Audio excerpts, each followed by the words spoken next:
défibrillateur cardiaque. Ce reportage dans une ville pionnière, Sophie Guillaumin et Nathalie Berthier. Continuez les soins. Réveille-toi, Coco, on est là. Entraînement un peu spécial ce soir pour Marion, membre du club de basket de Cabourg. Pas de ballon à lancer, mais un mannequin en arrêt cardiaque à réanimer. C'est difficile ? Pour l'instant, ça va. Avec elle, une vingtaine de joueurs et de cadres sportifs sont venus apprendre à reconnaître une crise cardiaque et à y faire face.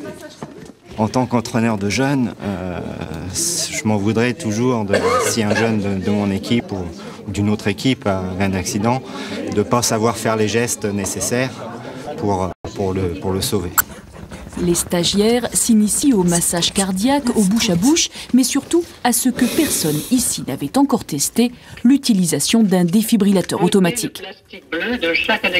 La majorité des arrêts cardiaques est due à un trouble du rythme du cœur appelé fibrillation ventriculaire. Seul un choc électrique délivré par une telle machine peut en venir à bout.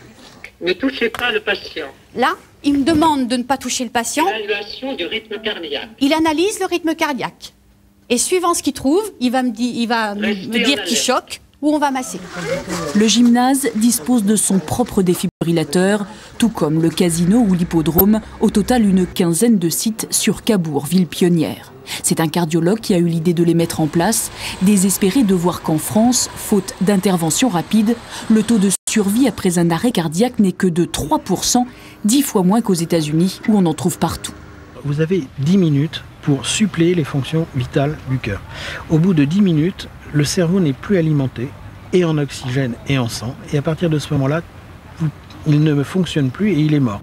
Sur toute la France, 3300 défibrillateurs automatiques sont aujourd'hui accessibles au public, un chiffre qui augmente vite mais qui reste bien en deçà des besoins. De nouvelles médailles françaises décrochées aux Jeux paralympiques.